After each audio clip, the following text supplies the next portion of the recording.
Hello everyone, I am Ajit Mandal, assistant professor department of commerce S college Deoghar. आज हम लोग NI approach को पढ़ेंगे। एनआई अप्रोच या एनआई थ्योरी भी बोलते हैं। ये कैपिटल स्ट्रक्चर थ्योरी का पहला थ्योरी है। ठीक है, एनआई का पूरा नाम होता है नेट इनकम। क्या होता है? Net income. थोड़ा सा आपको बता दूं, ये जो थ्योरी है ये हमारा क्या है? रिलेवेंस थ्योरी है। ये क्या है? रिलेवेंस थ्योरी है। रिलेवेंस थ्योरी का मतलब आप लोग को मैंने पहले ही बता दिया था। रिलेवेंस थ्योरी का मतलब कैपिटल स्ट्रक्चर का वो थ्योरी जो रिलेट करता है, जो अफेक्ट करता है किसको? वैल्यू ऑफ द फर्म को। किसको? वैल्यू ऑफ द फर्म को अफेक्ट करता है। यानी इस थ्योरी के अकॉर्डिंग कैपिटल स्ट्रक्चर में अगर हम कुछ भी चेंज करेंगे तो उसका इफेक्ट हमें कहाँ देखने को मिलेगा? वैल्यू ऑफ द फर्म में। ठीक है, तो ये क्या है? Relevance theory. पहला पॉइंट इसका क्या है कि ये थ्योरी रिलेवेंस है। आगे आते हैं। देखिए, इस थ्योरी को किसने दिया ये भी मैंने पिछले वीडियो में आप लोगों को बताया था। इस थ्योरी को देने वाले पर्सन का नाम है डुरांड या डेविड डुरांड। और ये क्या? रिलेवेंस थ्योरी है। 2 पॉइंट आपको इजीली याद हो जाएंगे। पहला, ये क्या है? एनआई थ्योरी रिलेवेंस थ्योरी है। दूसरा, इसको देने वाले पर्सन या इसको डिराइव करने वाले पर्सन का नाम है David Durand.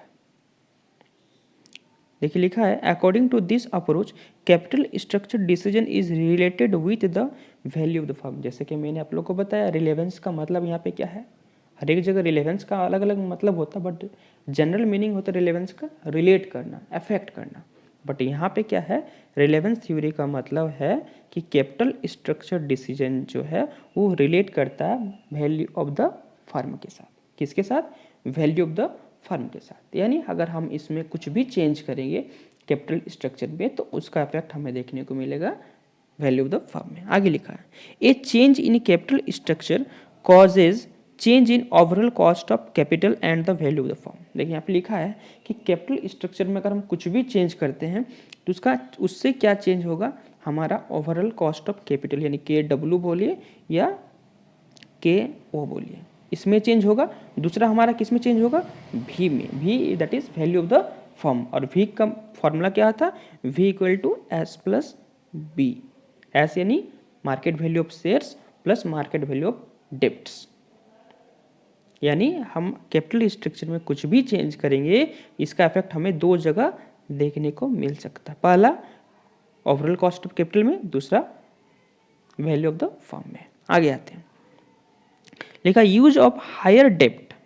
Use of higher डेप्ट in capital structure will decrease the overall cost of capital. क्या बताया जा रहा है कि हम डेप्ट कैपिटल का यूज ज़्यादा करेंगे उससे क्या होगा? हमारा ओवरऑल कॉस्ट ऑफ कैपिटल या weighted average cost of capital कम होगा, घटेगा। And increase the value of market price of ordinary shares. यानी जो वैल्यू ऑफ शेयर्स है वो इंक्रीज होगा, या हम इसको बोल सकते हैं कि मार्केट वैल्यू ऑफ फर्म जो है वो हमारा क्या होगा? वो इंक्रीज होगा। क्या बताया जा रहा है? यानी डेप्ट यानी फाइनेंशियल लीवरेज का, जैसे जैसे हम फाइनेंशियल लीवरेज को इंक्रीज करेंगे ओवरऑल कॉस्ट ऑफ कैपिटल या weighted average cost of capital क्या होगा? कम होगा, और मार्केट जो वैल्यू ऑफ द फर्म है वो इंक्रीज होगा। ऑन द कॉन्ट्रेरी क्या लिखा है कि a decrease in the use of डेप्ट कैपिटल स्ट्रक्चर। अगर हम डेप्ट कैपिटल यानी फाइनेंशियल लिवरेज को अगर कम कर दें तो इससे क्या होगा? ये इंक्रीज कर देगा हमारा ओवरऑल कॉस्ट ऑफ कैपिटल को, और मार्केट वैल्यू ऑफ फर्म और मार्केट वैल्यू जो इक्विटी शेयर है वो डिक्रीज हो जाए। यानी यहाँ पे क्या बताया जा रहा है कि फाइनेंशियल लिवरेज को अगर हम डिक्रीज कर दें, फाइनेंशियल लिवरेज यानी यूज ऑफ डेप्ट कैपिटल को हम डिक्रीज कर दें तो हमारा weighted average cost of capital या overall cost of capital increase हो जाएगा, और हमारा market value of the firm वो डिक्रीज हो जाएगा। इस चीज़ को हम लोग प्रूव करके भी देखेंगे आगे। चलिए, अब इस थ्योरी का कुछ ना कुछ एजम्पशन है। जैसे आप जानते हैं कोई भी थ्योरी होता है उसका कुछ ना कुछ एजम्पशंस होता है, तभी वो थ्योरी ऑपरेट हो सकता है। ऐसे मैंने आप लोगों को कैपिटल स्ट्रक्चर के जो जितने भी थ्योरी उसका एक बेसिक जो कॉमन एजम्पशंस होता है उसको मैंने प्रीवियस वीडियो में आप लोगों को बता दिया था। बट फिर भी अब इसमें देख लेते हैं इसका अपना जो एजम्पशंस क्या क्या है। पहला, देयर आर नो टैक्सेस, जैसे मैंने पहले बताया था इसमें किसी प्रकार का कॉर्पोरेट टैक्स एग्जिस्ट नहीं करता है इन सारे थ्योरीज में। दूसरा, द कॉस्ट ऑफ डेप्ट is less than cost of equity. हाँ, यहाँ पे एक नया चीज़ हम लोग को देखने को मिला कि कॉस्ट ऑफ डेप्ट कैपिटल जो होगा वो कम होगा, किससे? कॉस्ट ऑफ इक्विटी से। मान लेते हैं कि कॉस्ट ऑफ डेप्ट अगर हमारा 10% है तो कॉस्ट ऑफ इक्विटी क्या होगा? ये ज़्यादा होगा। मान लेते हैं कितना, ये तो 15%। तो देखिए ये 10% क्या है? कम है, किससे? 15% से। तो ये बताया जा रहा है कि डेप्ट कैपिटल जो है इसका कॉस्ट हमेशा कम होगा, किससे? इक्विटी कैपिटल से। ये दूसरा इसका एजम्पशन है। तीसरा, यूज ऑफ डेप्ट finance does not change the risk perception of investor. देखिए थर्ड पॉइंट क्या बताया जा रहा है कि हम अगर डेप्ट कैपिटल यानी डेप्ट फाइनेंस या फाइनेंशियल लीवरेज कितनों यूज करेंगे उससे इन्वेस्टर को किसी प्रकार का रिस्क जो है बढ़ने या घटने का डर नहीं होगा, यानी किसी प्रकार रिस्क में चेंजेस नहीं आएंगे। ठीक है, ये थर्ड एजम्पशन है। यानी रिस्क अगर बढ़ेगा घटेगा तो उससे इन्वेस्टर डरेंगे, हो सके डेप्ट का यूज करने से या इक्विटी का यूज करने से। तो इसलिए यहाँ पे थर्ड एजम्पशन है, ये रिस्क जो है उसमें किसी प्रकार का चेंजेस नहीं होता है। ठीक है, आगे लिखा, according to this approach a company can achieve optimum capital structure by using डेप्ट एंड इक्विटी प्रॉपर्ली। अब यहाँ पे ऑप्टिमम कैपिटल स्ट्रक्चर क्या होता है मैंने आप लोग को बता दिया, उसका क्या क्या फीचर्स होता है वो भी मैंने प्रीवियस वीडियो में बता दिया आप लोग को। आप अगर नहीं देखें तो आप जाकर देख सकते हैं। तो बताया जा रहा है कि ऑप्टिमम कैपिटल स्ट्रक्चर अचीव करने के लिए कंपनी क्या करेगी? प्रॉपर वे में इक्विटी और डेप्ट का यूज करेगी। ठीक है, चलिए अब आगे देखते हैं। ये देखिए यहाँ पे मैंने एक क्वेश्चन लिया है। क्वेश्चन है कि EBIT आपको दिया है, यानी नेट ऑपरेटिंग इनकम, जिसको मैं EBIT का दूसरा नाम बताया था कि ऑपरेटिंग इनकम होता है। और नेट ऑपरेटिंग इनकम क्या होगा ना, हम लोग क्या करेंगे जब नेट इनकम कैसे निकलेगा तो EBIT में से हम माइनस कर देंगे इंटरेस्ट को, तो हमारा निकल जाएगा नेट इनकम। खैर अभी देखते हैं क्वेश्चन को। तो क्वेश्चन में दिया है कि हम लोग को नेट ऑपरेटिंग इनकम दिया 30,000, equity capitalisation rate that is cost of equity दिया है 15%, कॉस्ट ऑफ डेप्ट है 10% और टोटल कैपिटल अमाउंट 2 लाख है। ये एक एजम्पशन ये भी था कि कंपनी के जो कैपिटल स्ट्रक्चर में जो टोटल कैपिटल होगा या टोटल एसेट्स होगा वो इक्वल रहेगा, उसमें किसी प्रकार का चेंज नहीं, यानी टोटल कैपिटल जो कंपनी को 2 लाख ही रहेगा, किसी भी कंडीशन में 2 लाख से ज़्यादा या कम नहीं होगा।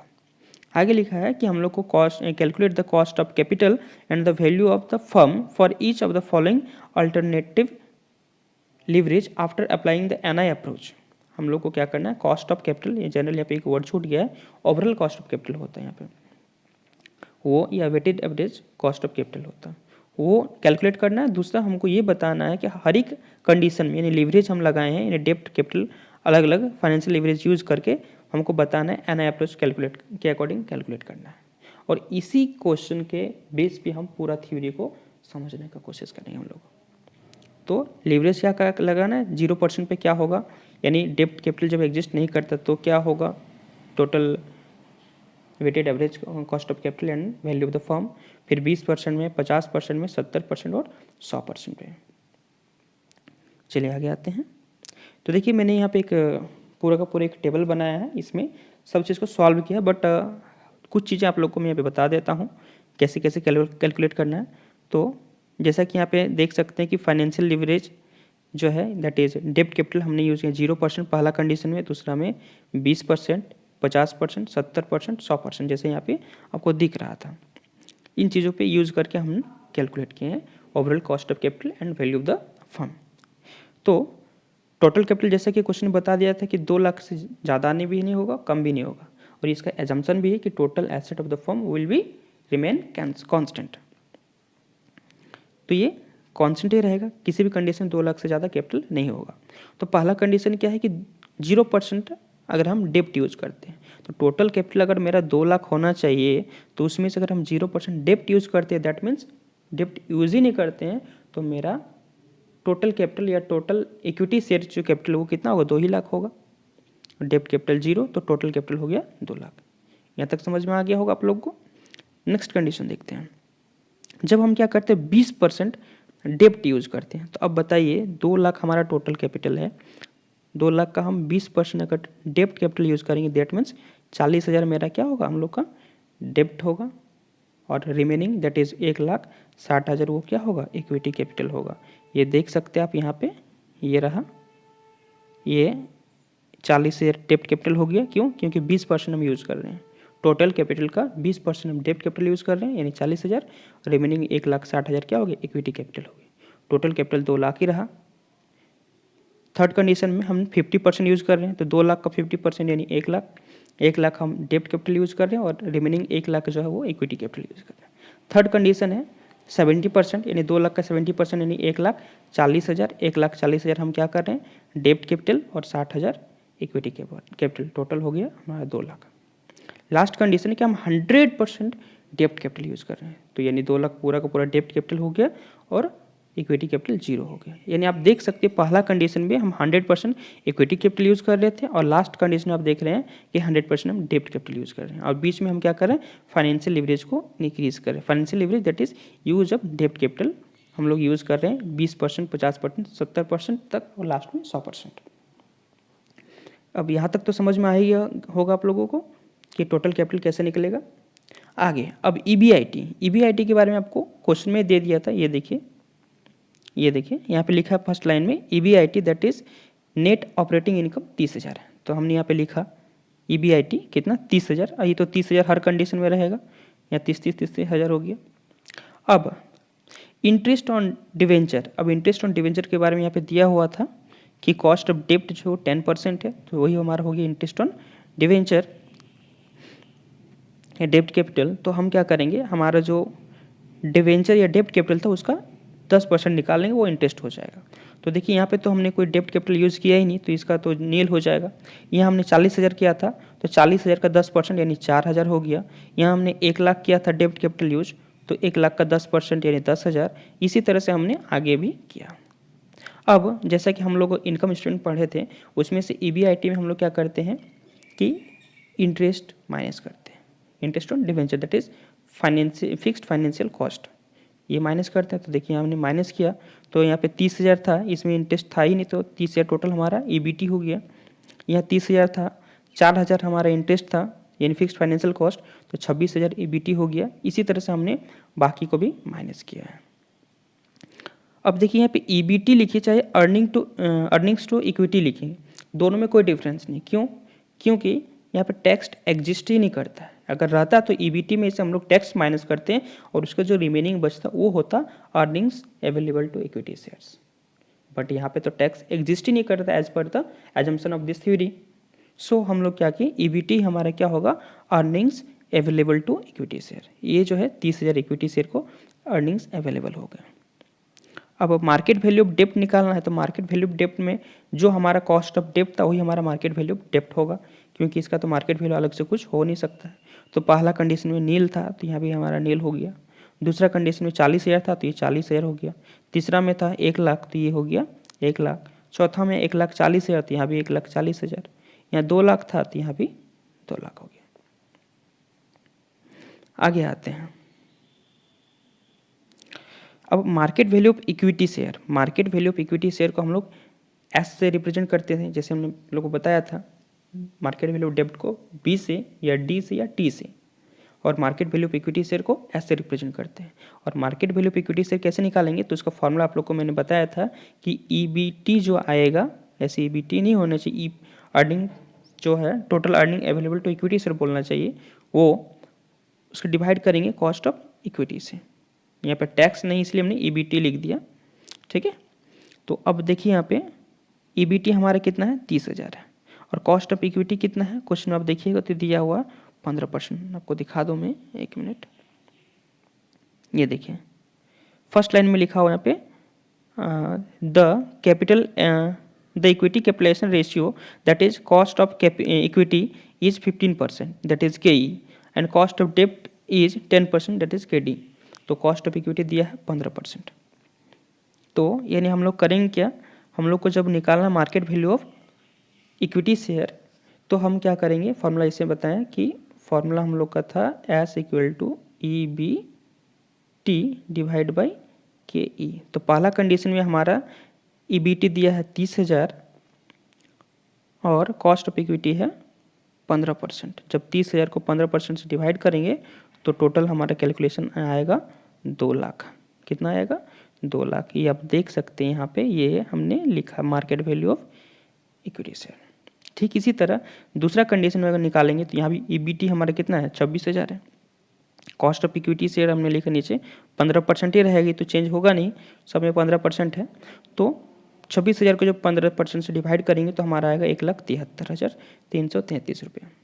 इसी तरह जब 20,000 यहाँ पे ईबीटी है, इसको डिवाइड करेंगे 15% से तो 1,33,333। इसी तरह से बाकी को हमने डिवाइड किया। चलिए, तो इसी तरह से हमारा एस का value that is market value of equity share भी यहाँ पे निकल गया और मार्केट वैल्यू ऑफ डेब्ट तो दिया हुआ है ही, पहले हमने कैलकुलेट करके रखा। अब total value of the firm निकालने का फॉर्मूला जैसे हमने बताया था आप लोग को कि V equal to B plus S, यानी value of the firm equal to market value of डेब्ट plus market value of shares, दोनों को ऐड कर देना है। तो देखिए यहाँ पे हमारा ये रहा, डेब्ट का वैल्यू यहाँ पे 0 है पहला कंडीशन में और market value of equity share है 2 लाख, तो वैल्यू ऑफ द फर्म हो गया 2 लाख। दूसरा में हमने जब किया तो ये हमारा है 40,000 और ये 1,73,333, जोड़ें तो 2,13,333। थर्ड में भी यहाँ पे 1 लाख और 1,33,333, जोड़े तो 2,33,333। इसी तरह से जब हमने नेक्स्ट को जो जोड़ा 2,46,667 और लास्ट वाला आया 2,66,667 रुपये। ये वैल्यू ऑफ द फर्म निकल गया। अब हम लोग को लास्ट जो निकालना था, ये तो केडी हमने उसको लिख दिया यहाँ पे कि 10% है, ये तो कांस्टेंट था, जैसा कि थ्योरी में हमने पढ़ा भी था कि कॉस्ट ऑफ डेब्ट और कॉस्ट ऑफ इक्विटी जो है दोनों कांस्टेंट रहेगा। साथ में क्या था कि कॉस्ट ऑफ डेब्ट capital is less then the cost of equity capital. तो देखिए यहाँ पे कॉस्ट ऑफ इक्विटी कैपिटल कितना है? 15% है और कॉस्ट ऑफ डेब्ट कैपिटल कितना है? 10%, यानी डेब्ट capital is cheaper source of finance. यहाँ पे वो थ्योरी के जो एजम्पशन वो भी अप्लाई हो गया। अब हम लोग को लास्ट निकालना क्या है?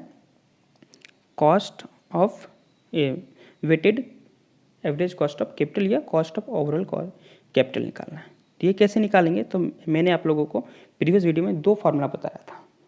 2 फार्मूला क्या था? पहला था हमारा कि ई बी के डब्ल्यू या के ओ निकालने का फॉर्मूला क्या था? E B I T divide by V, that is value of the firm into 100।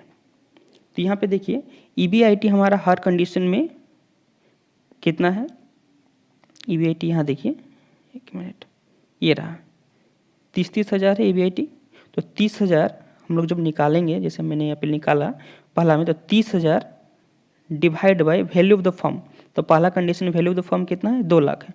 2 lakh into 100 जब करेंगे तो हमारा weighted average cost of capital कितना आएगा? 15% आएगा। कितना आएगा? 15% आएगा।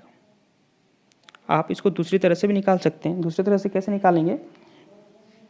तो इसके लिए मैंने आप लोग को बताया था फॉर्मूला कि KW निकालने का, कि पहले तो हम KD लिखेंगे इंटू डेब्ट का वेट निकालना है। तो डेब्ट हमारा यहाँ पे होगा, total value of the firm नीचे होगा, इसको निकाल देंगे। ये तो ये हो गया वेट और ये हो गया एक का कॉस्ट ऑफ कैपिटल प्लस क्या करेंगे? KE और इंटू में हमारा हो जाएगा S, यानी value of shares divide by value of the firm. इसी में आप निकाल सकते हैं। तो देखिए यहाँ पे KD हमारा कितना 10% है, बट यहाँ पे क्या है? बॉन्ड का वैल्यू 0 है और टोटल फर्म का वैल्यू है 2 लाख, तो ये तो 0 हो जाएगा। अब इस साइड जब निकालेंगे हम लोग, एक इसको मिटा देते हैं, इस साइड निकालेंगे KE का निकालेंगे तो KE हमारा है 15% और S जो है, S का वैल्यू कितना है? 2 लाख और फर्म का वैल्यू भी कितना है? 2 लाख है, यानी कट जाएगा ये, तो ये 1 हो जाएगा, यानी 15% आ जाएगा। देखिए इसमें भी हमारा जो है weighted average cost of capital कितना है? 15% आया। तो इस फार्मूला से अगर कीजिएगा तो भी 15% आएगा, और आप अगर एक जो फार्मूला बताएं that is EBIT divide by V into 100, उससे भी ओवरऑल कॉस्ट ऑफ कैपिटल 15% ही आएगा। तो इसी तरह से हमने इस फार्मूला, इन दोनों फार्मूला का यूज़ करी, चाहे इसको कीजिए इसको, दोनों का वैल्यू लगभग सेम आएगा, पॉइंट के बाद थोड़ा बहुत डिफर हो सकता है। तो उसके बेस पे हमने निकाला। तो दूसरा का जो आया वो कितना है? 14.06%, फिर आया 12.85%, फिर 12.16%, फिर आया 11.24%। तो आप देख सकते हैं यहाँ पे और समझ सकते हैं कि जब जब हमने क्या किया, financial leverage, degree of financial leverage या फिर डेप्ट कैपिटल को हमने इंक्रीज किया। देखिए पहला में हमने 20%, फिर 50%, फिर 70%, फिर 100% जब किया तो हमारा क्या हो गया कि market value of the firm, देखिए पहले था 2 लाख, फिर आया 2,13,333, 2,33,333, 2,46,667, फिर 2,66,667। यानी जैसे जैसे हमने financial leverage, degree of financial leverage को इंक्रीज किया, ठीक वैसे वैसे हमारा वैल्यू ऑफ द फर्म भी इंक्रीज हो रहा है। आई होप आप लोग को समझ में आया होगा इस चीज़। दूसरी तरफ जैसे जैसे हमने degree of financial leverage use किया, वैसे वैसे हमारा ओवरऑल कॉस्ट ऑफ कैपिटल भी क्या हो रहा है, कम हो रहा है। देखिए पहले 15% था, फिर 14.06 आया, फिर 12.85%, फिर 12.16%, फिर 11.24%। तो यहाँ पे क्या हो रहा है कि जैसे जैसे यहाँ पे हम लोग को जो निकाला था, जो कॉन्क्लूजन शुरू में हमने थ्योरी पढ़ा था, वो थ्योरी को यहाँ पे अप्लाई करके भी देखा और प्रूव भी हो गया कि हाँ, जैसे जैसे हम फाइनेंशियल लिवरेज को इंक्रीज कर रहे हैं, वैसे वैसे हमारा overall cost of capital decrease हो रहा है और value of the firm increase हो रहा है। ये रहा है इसका प्रूफ, एक ये और एक ये, value of the firm increase हो रहा है और overall cost of capital decrease हो रहा है। अब देखिए इसको मैंने एक समराइज टेबल भी आपके सामने प्रेजेंट किया हूँ। पहला देखिए, पहला कंडीशन क्या है कि के डी कॉन्स्टेंट रहेगा, के ई भी कॉन्स्टेंट रहेगा, और जब ये दोनों कॉन्स्टेंट रहेगा तो जैसे जैसे हम ये और के डब्ल्यू क्या होगा, डिक्रीज होगा। कब डिक्रीज होगा, जैसे जैसे हम डेप्ट का पोर्शन को इंक्रीज करेंगे, वैसे वैसे हमारा के डब्ल्यू डिक्रीज होगा। यहाँ पे मैंने उसको और अच्छे से समझाया है। देखिए वही कि इंक्रीज हो रहा है डेप्ट पोर्शन, वैसे वैसे फर्म का वैल्यू क्या हो रहा है, इंक्रीज हो रहा है, और के डब्ल्यू यानी overall cost of capital decrease हो रहा है। जैसे जैसे हम डेप्ट के पोर्शन को डिक्रीज करते हैं, वैसे वैसे फर्म का वैल्यू डिक्रीज होता है और cost of overall cost of capital increase होता है। ये देखिए यहाँ से अगर हम पीछे रिवर्स अगर आएंगे, हम लोग यहाँ से अगर रिवर्स आएंगे, यानी 100% यूज़ करते थे डेप्ट कैपिटल, अगर हम 70% करते हैं तो देखिए 2,67,667 हमारा था पहले फर्म का वैल्यू, अब वो हो गया 2,46,667। फिर जब और कम करते तो ये और कम होता है। तो इससे ये थ्योरी प्रूव होता है कि जैसे जैसे हम डेप्ट के पोर्शन को इंक्रीज करेंगे, ठीक वैसे वैसे फर्म का वैल्यू इंक्रीज होगा and overall cost of capital decrease होगा। On the contrary, when we decrease the portion of डेप्ट कैपिटल, तो क्या होगा, हमारा फर्म का वैल्यू भी डिक्रीज होगा and overall cost of capital will increase. इसको मैंने एक ग्राफ के द्वारा भी रिप्रेजेंट किया है। ये देखिए, ये है degree of financial leverage 0.2, that is 20% को रिप्रेजेंट कर रहा है, 50%, 70%, 100%। यहाँ पे हमने तीन चीज़ों को रिप्रेजेंट किया, के ई, के डब्ल्यू एंड के डी, तीन चीज़ों को, और ये है हमारा परसेंट, ये 5% पे, 10% और 15%। तो हमारा जैसे कि क्वेश्चन में दिया हुआ था कि के डी का जो है, K D that is cost of डेप्ट कैपिटल 10% है और कॉस्ट ऑफ इक्विटी क्या है, 15% है। अब जैसे जैसे हम यहाँ पे फाइनेंशियल लिवरेज देखिए यहाँ पे इंक्रीज कर रहे हैं, यहाँ 20% के, यहाँ पे 50% के, यहाँ पे 70 के, यहाँ पे 100 के।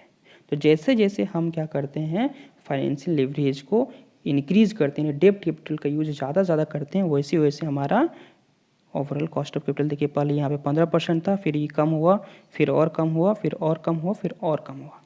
यानी ये थ्योरी यहाँ पे प्रूव होता है कि जैसे जैसे हम डेप्ट कैपिटल का यूज़ करेंगे, ठीक वैसे वैसे हमारा overall cost of capital that is के डब्ल्यू और के ओ डिक्रीज होगा। क्या होगा, डिक्रीज होगा। ठीक है। दूसरा चीज़ यहाँ पे जो उसका एजम्पशन में था कि के डी हमेशा चीपर सोर्स होगा, किससे, के ई से। देखिए यहाँ पे के ई 15% है और के डी कितना, 10% है। तो आई होप कि ये थ्योरी आप लोगों को पूरी तरह से क्लियर हो गया होगा। चलिए, thank you for watching my video.